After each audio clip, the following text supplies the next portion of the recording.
우리가 매 주마다 주의 성전에 나와 예배하는 것은 믿음 안에서 우리가 주님께 쓰임 받기를 원하는 신앙의 고백이 있기 때문입니다. 하나님께서는 우리 성도들이 세상에서 이리저리 죄악으로 끌려다니는 삶을 살기를 원하지 않습니다. 하나님의 말씀에 순종함으로 주님께 쓰임받는 삶, 우리가 어느 곳에 있든지, 주의 성전에 있든지 아니면 가정에 있든지 또는 삶의 터전에 있든지 그 삶의 자리에서 우리와 함께 하시는 그 은혜의 하나님을 깨닫고 주님과 동행하는 복된 삶을 살기 원하시는 줄로 믿습니다. 그러한 복된 삶이 우리 가운데 있기를 간절히 바랍니다. 그 은혜를 기억하면서 우리 옆에 분들과 먼저 성도의 인사를 나눈 후에 하나님의 말씀을 나누도록 하겠습니다. 우리 옆에 사람들과 이렇게 인사하기를 원합니다. 우리는 하나님께 선택받은 사람들입니다.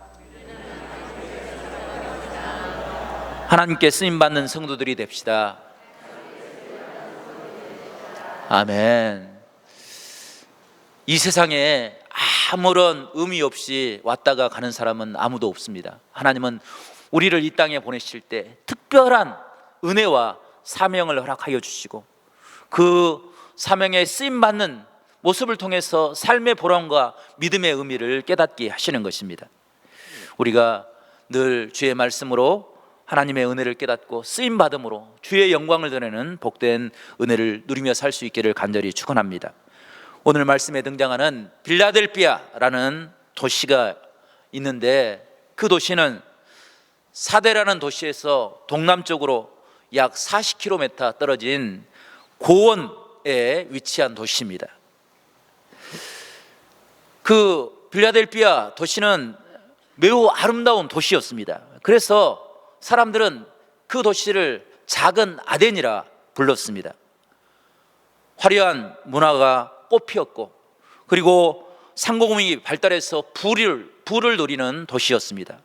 정치적으로, 경제적으로, 군사적으로 역량을 키워서 많은 도시에 영향을 미치는 그런 중요한 도시였습니다. 그런데 이 빌라델피아 도시는 역사가 그렇게 길지 않았습니다.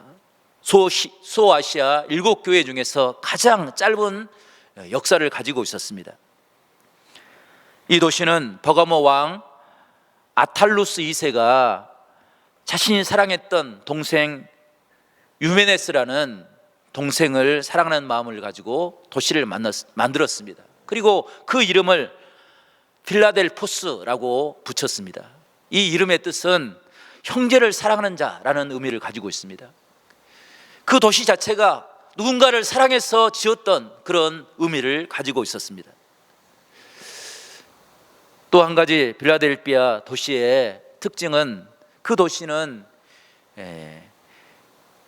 도시의 지질학적인 영향으로 인해서 지진이 빈번히 일어났던 곳으로 유명합니다. AD 17년에 그 지방을 중심으로 해서 큰 지진이 일어났습니다. 그래서 인근 도시 빌라델피아뿐 아니라 인근 도시 10개가 완전히 황폐화되고 말았습니다.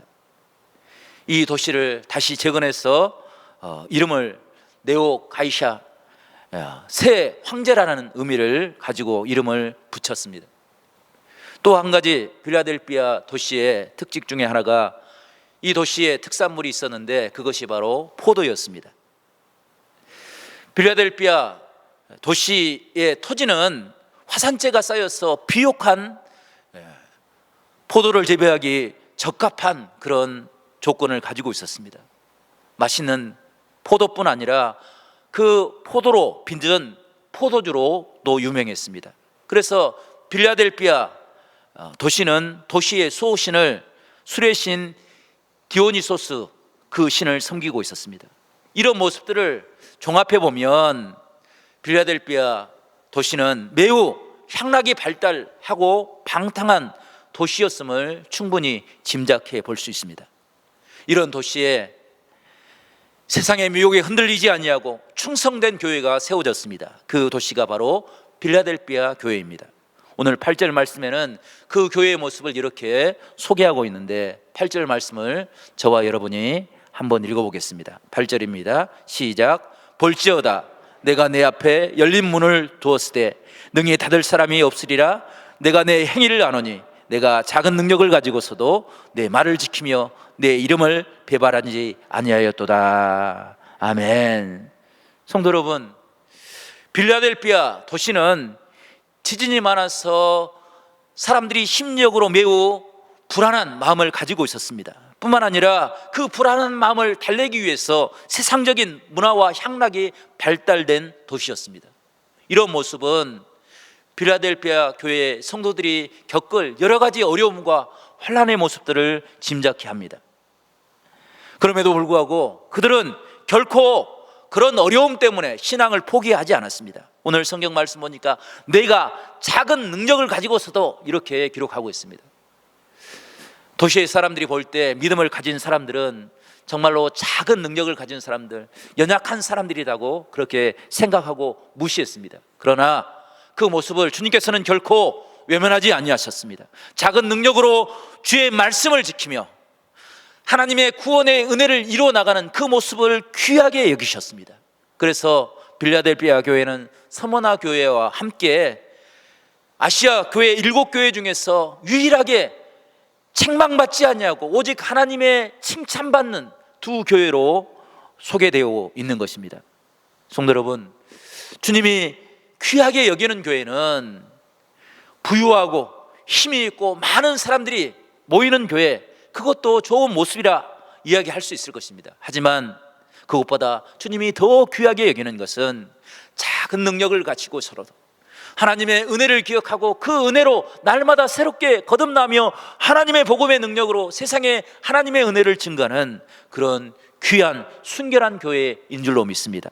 고린도후서 2장 11절 말씀 보게 되면 우리 그리스도인들을 주님의 순결한 신부로 비유로 소개하고 있습니다. 예수 그리스도의 이름만으로 예수님의 구원의 은혜만을 의지하며 살아감으로 세상에 어떤 유혹에도 넘어지지 않냐고 하나님의 은혜를 바라보는 교회, 그 교회가 빌라델피아 교회였습니다. 주의 이름을 배반하지 아니하고 주의 작은 은혜로 충성된 모습으로 비춰졌습니다. 주님께서는 그 교회를 격려하고 축복해 주었습니다. 실제로 빌라델피아 교회는 그 아시아 터키의 교회들이 다 이슬람으로 회교화된 상황에서도 믿음을 굳게 지켰습니다. 1392년까지 기독교 도시로 유일하게 남았던 도시가 바로 빌라델피아입니다. 성도 여러분, 우리 송월교회도 주님이 오시기까지 우리에게 주어진 작은 것들을 귀하게 여김으로 우리에게 베푸신 하나님의 은혜를 기억함으로 흔들리지 아니하고 하나님의 맡기신 주의 사명을 넉넉히 감당하는 복된 귀한 성도들이 될 수 있기를 간절히 축원합니다. 성도 여러분, 어떻게 해야, 무엇을 붙잡아야 이런 아름다운 신앙의 모습을 이루며 살아갈 수 있습니까? 첫 번째는 우리 성도들은 거짓된 유혹을 이겨낼 수 있는 복음의 은혜를 깨달아야 합니다. 성도 여러분, 주님이 우리에게 베푸신 은혜가 무엇입니까? 우리 찬양대가 찬양했던 것처럼 주님은 늘 우리를 사랑하심으로 우리를 위해서 지금도 기도하시고 우리에게 구원의 은혜를 베푸시는 능력의 하나님이신 줄로 믿습니다. 빌라델피아 교회에는 거짓된 성도들이 침투했습니다. 그들은 유대인들의 교훈을 가지고 와서 빌라델피아 성도들을 향하여 이야기합니다. 예수 그리스도가 아니라 율법을 지키고 선한 일을 행하여 하나님의 나라에 갈 수 있다고 이야기했습니다. 성도 여러분, 우리의 구원은 예수 그리스도를 부인하고서는 결코 이룰 수 없는, 어떤 지식으로도 어떤 능력으로도 구원할 수 없고 오직 예수 그리스도의 사랑으로 구원받는 은혜를 우리에게 성경은 소개하고 있는 것입니다. 그래서 3장 9절은 우리에게 이렇게 이야기합니다. 보라, 사단의 회 곧 자칭 유대인이라 하나 그렇지 아니하고 거짓말하는 자들 중에서 몇을 내게 주어 너희로 와서 내 발 앞에 절하게 하고 내가 너희를 사랑하는 줄을 알게 하리라. 아멘. 성도 여러분, 어떤 사람들이 와서 빌라델피아 성도들을 향하여 유혹했습니다. 거짓말로 구원의 은혜를 깨트리려고 했습니다. 그 모습을 사도 요한은 사단의 회라고 이야기했습니다. 그들은 자칭 유대인이라고 하지만 거짓된 교훈으로 성도들을 무너뜨리려고 하는 사단의 종들과 같은 모습을 가지고 있었다는 것입니다. 그 유혹에 넘어지지 않냐고 하나님의 복음의 은혜로 날마다 하나님의 구원의 은총을 고백하는 삶을 살았던 교회가 바로 빌라델피아 교회입니다. 그들은 하나님의 말씀을 의지했습니다. 흔들리지 않냐고 주의 은혜 가운데 거하였던 것입니다. 20세기에 가장 영향력을 크게 미쳤던 신학자 중에 한 사람이 바로 몰트만이라는 사람입니다. 그는 1926년 독일 함부르크에서 태어났습니다. 16살 때까지 아인슈타인, 많은 사람들에게 사랑을 베풀었던 그 아인슈타인을 흠모하며 그를 닮기를 원하며 살았습니다. 대학 입시를 준비하던 중에 큰 세계 전쟁이 일어나서 징집이 되었습니다. 나치군으로 전투에 나가서 전쟁을 치르게 되었습니다. 그러다가 포로로 붙잡혔습니다.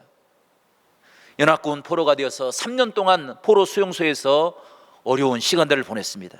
그때 그는 그 수용소에서 절망하며 좌절했습니다. 그가 나치군에 이용당해서 사람들에게 총뿌리를 들어대고 유태인들을 학살했던 그 전쟁의 현장에 있었던 자신의 모습을 부끄럽게 여겼습니다.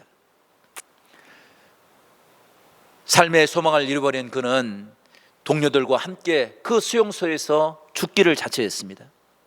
모든 희망을 사라져버리고 파산된 사람처럼 하루하루를 보내고 있었습니다. 그러던 어느 날 미군 군목이 몰트만에게 신약 성경책을 건네주었습니다. 다행히 몰트만은 영어 성경을 읽을 수 있는 능력을 가지고 있었습니다. 희망을 잃어버렸던 그가 매일매일 하나님의 말씀을 읽으면서 그의 생각이 변화되었습니다. 그리고 성령이 강하게 임하여서 그의 마음을 붙잡아 주었습니다. 수용소 안에서 그는 주님의 제자가 되었습니다. 그때의 상황을 몰트만은 이렇게 회고하며 기록해 놓았습니다. 내가 예수 그리스도를 발견한 것이 아니라 주님께서 나를 친히 찾아와 주셔서 나의 상처진 마음, 절망의 마음에서 나를 일으켜 세워주시고 나를 하나님의 은혜로 인도해 주셨습니다. 그가 수용소에서 풀려나고 자유의 삶을 얻게 되었습니다. 그는 지금까지 물리학을 공부하기를 원했지만 방향을 바꿔서 신앙을 전공했습니다. 그리고 그가 하나님의 은혜를 깨닫게 되었습니다. 그가 쓴 책이 바로 희망의 신학이라는 책입니다. 하나님만이, 하나님의 말씀만이 이 땅에 소망이 될 수 있다는 사실을 강력하게 선포하고 있습니다. 세상의 어떤 권력도, 어떤 문화도, 어떤 물질도 사람을 구원할 수 없다고, 사람에게 희망을 줄 수 없다고, 오직 하나님의 사랑만이, 예수 그리스도의 십자가의 사랑만이 우리를 구원하는 능력이 될 수 있다고 그 은혜를 증거한 것입니다. 그리고 그 말씀으로 그는 자신의 삶을 변화시켰습니다. 그의 영혼이 소생케 되고 거듭남의 은혜를 경험하게 된 것입니다. 성도 여러분, 이것이 빌라델피아 교회 성도들이 경험한 하나님의 은혜인 줄로 믿습니다. 우리도 주의 성전에 올 때마다 살아계신 그 하나님을 만나고 오직 그 하나님의 말씀을 붙잡고 의지하며 살아갈 때 우리 안에 새로운 삶이, 거듭남의 은혜가 임할 수 있기를 간절히 축원합니다. 두 번째로, 예수님께서는 빌라델피아 성도들이 작은 능력을 가지고 하나님의 은혜로 승리하는 삶을 살아갈 때 성전의 기둥이 되겠다 말씀하여 주셨습니다. 이 성전의 기둥으로 삼겠다는 말씀은 빌라델피아 도시에 지진이 많았던 그 삶의 모습과 크게 연관이 되어 있음을 발견하게 됩니다. 빌라델피아 도시의 시민들은 늘 두려움 가운데 빠져 있습니다. 언제 다시 지진이 일어날까? 그들의 삶이 불안하고 염려 가운데 생활하였습니다. 그런데 그런 염려 가운데 있는 그들을 성령은 하나님의 사람들로, 성전의 기둥처럼 흔들리지 않는 믿음의 사람들로 삼아주실 것을 약속해 주고 있는 것입니다. 성도 여러분, 우리가 세상을 살아갈 때 생각지 못한 여러 가지 어려움과 환난을 만날 때 우리의 마음이 흔들릴 상황에 처할 때가 있을 것입니다. 그때 주님께서는 우리를 향하여 말씀하십니다. 흔들리지 않는 믿음, 그 믿음으로 하나님의 성전의 기둥이 되어서 하나님의 은혜를 고백하는 복된 믿음의 사람들로 삼아주시겠다고 약속해 주고 있는 것입니다. 성도 여러분, 흔들리지 않는 은혜의 삶을 산다는 것은 무엇을 의미합니까? 오늘 10절 말씀 보게 되면 10절에 이렇게 기록합니다. 내가 나의 인내의 말씀을 지켰은즉. 성도 여러분, 세상에 많은 것들이 우리 흔들고 우리를 어렵게 하지만 우리가 하나님의 인내의 말씀을 붙잡고 하나님의 은혜를 바라볼 때 그것이 우리를 지키는 능력이 되겠다고, 흔들리지 아니하고 하나님의 은혜로 새롭게 변화되는 삶을 살 수 있는 은혜가 되겠다고 말씀해 주고 있는 것입니다. 우리의 삶이 그런 복된 삶이 될 수 있기를 간절히 바랍니다.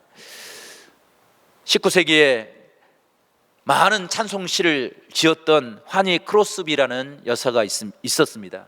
그분은 평생 9,000편의 하나님을 향한 찬송의 시를 썼습니다.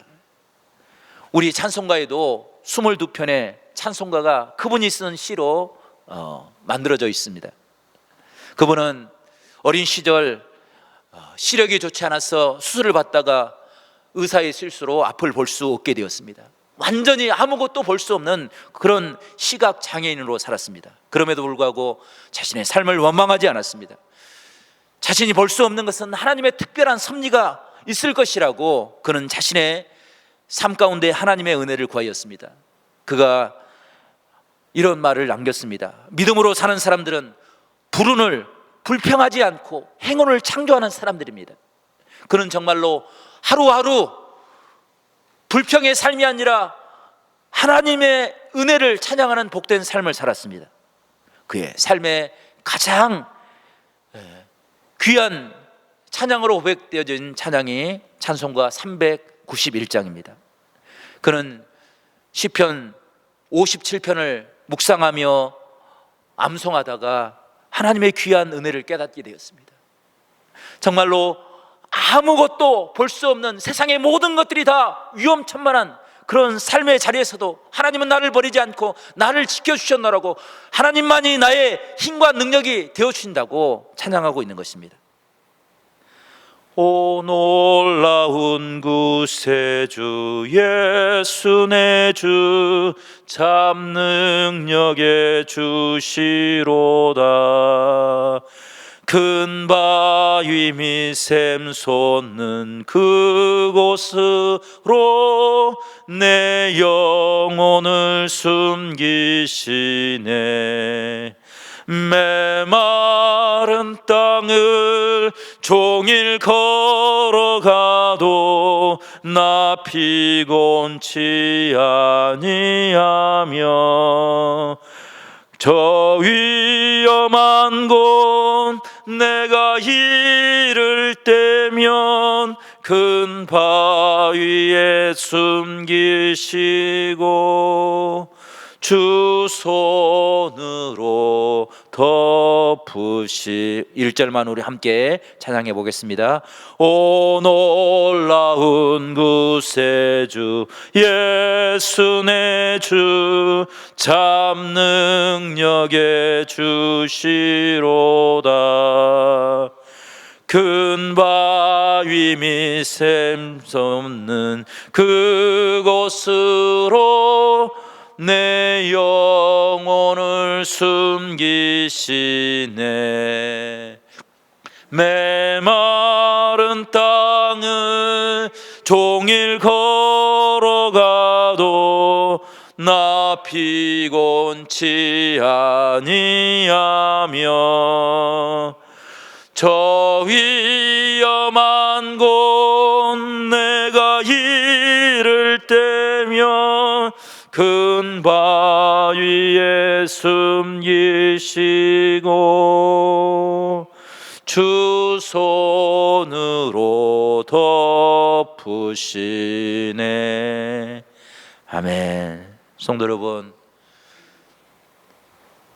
앞을 볼 수 없어서 아무것도 할 수 없는 사람처럼 취급받고 자신 스스로도 아무것도 할 수 없다고 생각했던 그녀가 주님을 만남으로 하나님의 은혜를 깨닫게 되므로 볼 수 없는 곳에서 하나님의 은혜를 볼 수 있는 심령의 눈을 얻게 되었고, 들을 수 없는 상황 속에서도 하나님의 은혜를 깨닫는 축복을 얻게 되었습니다.